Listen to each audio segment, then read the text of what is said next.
Thank y'all for coming today. We have an update in the Nicholas Hawkins matter. First of all, let me say, give our condolences to the family of Mr. Nick Hawkins on their loss. With me today is Bill Adair, who is the district attorney here in Walker County. And I want to introduce you to these folks back here. Mr. Jared Hall, he is Chief of Police in Dora. Mr. Price here, Chris Price, is the Assistant Chief of Police in Summerton, Alabama. This is Philip Freeman, he's the Deputy State Fire Marshal. And Chuck Tidwell, who is the lead investigator on this case from the Walker County Sheriff's Office. We have an update today. I know you know most of this information, but some of it you don't. Of course, we have 3 people.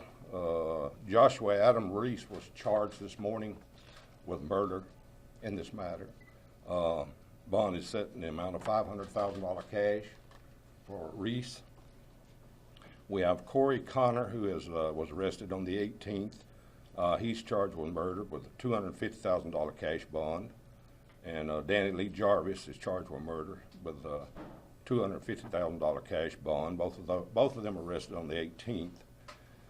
We have 2 people charged with hindering prosecution, Colton Eccles and Tessa Jean Wise. And we have one other subject that we are presently looking for in this matter that will be arrested at some point in time. We feel like our investigation shows that Joshua Reese is the person who shot and murdered Nathaniel Hawkins, Nicholas Hawkins. He was served with a warrant this morning here at the county jail. We've had him in custody for several days on unrelated charges. I just want to, these fellows here that I call their names out, they are the ones that solved this case. These fellows worked extremely hard, a lot of hours, a lot of shoe leather. This case initiated in Dora. A lot of pieces of the puzzle we had to develop, but with a cooperation, like I say, you've got Dora, Summerton, the State Fire Marshal, and our office working together, we've resolved this matter. I think we have the proper people in custody, and we'll very happy at this time to, I don't want to say put a closure to this case because there's still other items that has to be taken care of, but I believe we do have the people in custody that committed this act, get Mr. Hawkins. It was certainly a concerted effort among these guys back here. It was a team effort. Each one of them worked and had parts of the puzzle. It was put together over a period of days here now, and that's the reason we're here today on account of their hard work. And I know it's kind of hard sometimes to understand how we work in tandem like we do, but people bring different things to the table. Different investigators bring different things to the table. And they did in this case, and it worked out great for us.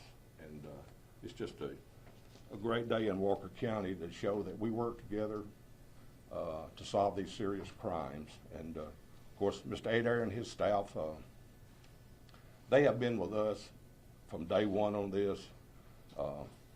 Bill is his staff, they're our legal advisors. They make sure we do things properly. Because at some point in time we have to hand this off to his office, and it's got to be in proper order so they can be successful. So they were with us from day one and guide and direct us and made sure we got what they need to make so they can be successful.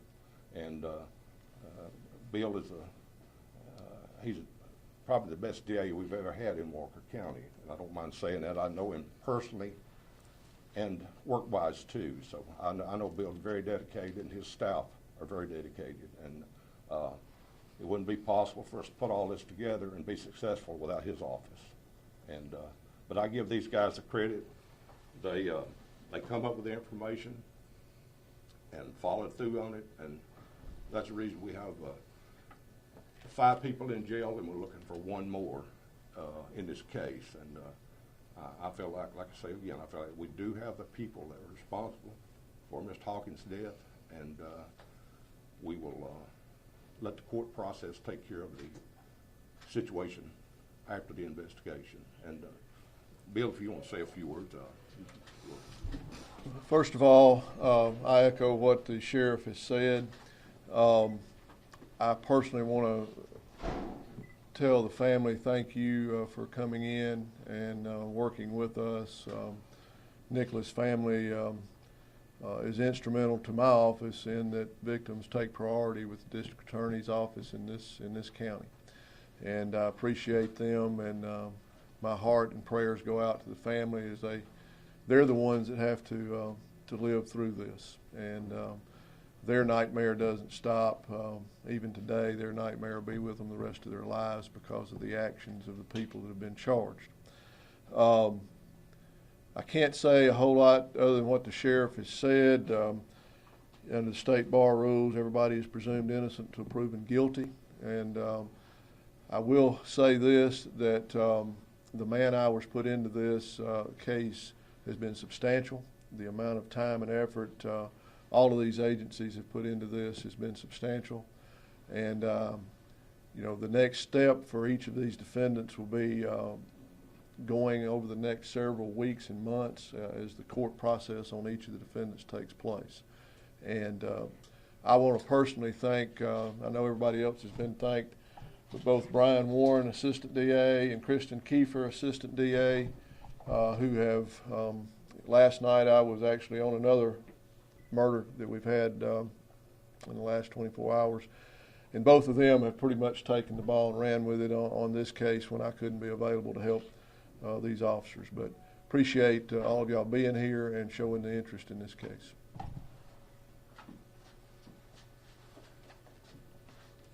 This will conclude the press release today.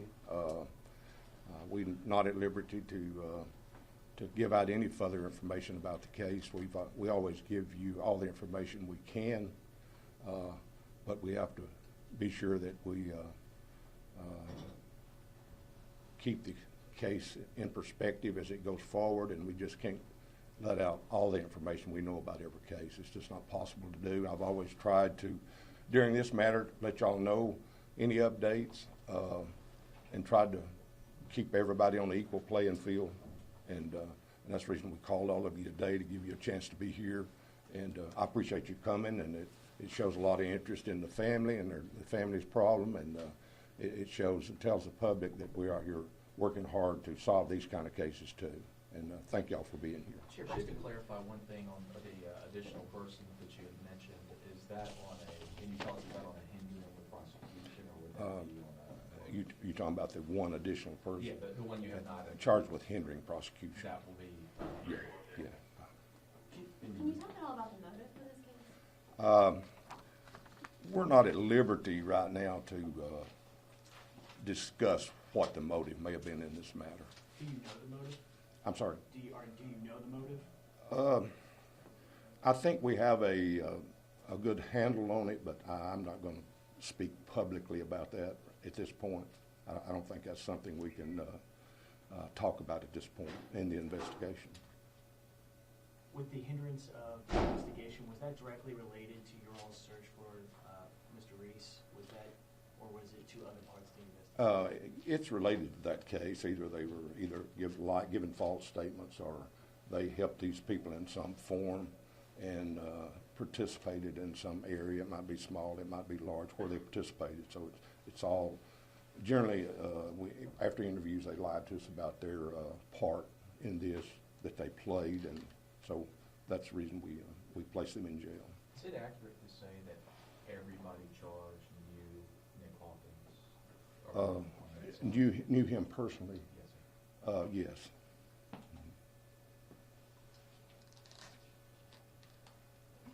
Were you able, is it accurate to say that you were able, I know you had Mr. Reese in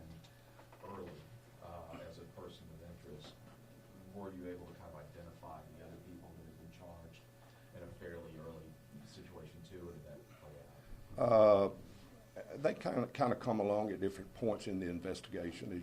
The more people you talk to, the names and things start surfacing, and then it all starts coming together.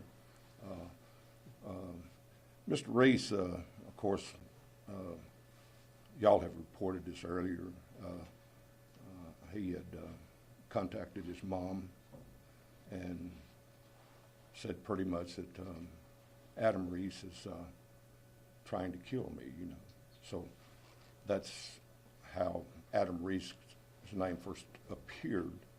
And, of course, we had outstanding warrants on Adam Reese for other violations. And we placed him in jail, and he has been here at our jail during this investigation, being held on those charges, not this charge. He was only charged today with murder. And we feel like, based on our facts, that Mr. Reese is the individual who shot and killed Nathaniel Hawkins. Was that something he told you? Has he been cooperating with your investigators? I can't go into that. No. This is a large number of people, like there's a fairly substantial group of people that are in charge in one form or another with this case. You don't see that every day.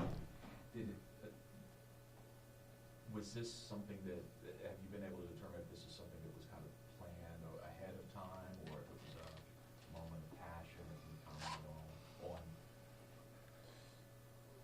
on? I can't answer that right today. It looked like you were about to say something. Well, On the large number, though. There were a lot of people, and that's a very unusual, yes. They were, and that's the reason it was kind of like a puzzle. You know, it took a lot of pieces from a lot of various people to make this come together like it did. And so they were a lot of people that knew and maybe participated a little bit, and it's kind of unusual to have that many people involved in a case one way or the other. But I'm not going to say at this point that whether we know whether it was planned or not. I'm not going to go there yet. A lot of, starting with Nick Hawkins' family, and a lot of lives affected by this. So it's got to have an impact on because so many people in this puzzle, as you it had to have a big impact on this community. It had a big impact. You know, of course we we feel for Mr. Hawkins' family, most certainly, but you know, you look at these other young people that were arrested and charged, and it affects a lot of other family members too. These people here we have in custody did a bad act. That don't mean everybody in their family are bad people. I mean, you know, but we certainly they made a decision, which was a bad decision, and cost somebody their life, and of course it's, you know, we get free will and free choice, and we make decisions, and sometimes it's not, we make the wrong one, and in this case, these folks made bad decisions. Now, you may be advances or not, but knowing that Reese shot Nicholas, do we know location? Was he shot in his car, at someone's house, in the woods? He was not shot in a car, but he was outside. Have you recovered the weapon? Yes. You know that Reese shot Hawkins, but how are Jarvis and Connor connected? They're both charged with murder as well. How are they connected to this if Reese did the shooting? Well, without going into any detail, they played a role, and I can't go into what role they played in this case with Mr. Reese, but that's the reason they're charged with murder too. You touched light on how many people were involved. Also, 2 instances, at least possibly 3, where you claim that you guys were lied to, your investigators were by these people. Can you explain how hard that was to try and piece this puzzle together, as you mentioned, when as you say, people were being dishonest with you? Well, it's just a lot of hard work on these guys out here. We've talked to numerous people, and sometimes the information they provided would fit, and sometimes it wouldn't. And but it's the large number of people we talked to, we were able to put the puzzle together on what happened and who caused it to happen. You say that the shooting did not happen in a vehicle. Did it happen at the location where the remains were found? No. That's going to end the session today, and thank y'all for coming. And like Mr. Adair said, on a different note here, we did have a homicide last night. There, Mr. Irvin Duane Mays, age 47, of 168 Thomas Drive in Oakland, died of a gunshot wound last night, sometime around 8:30, and we do expect to make an arrest in that case, maybe sometime later today.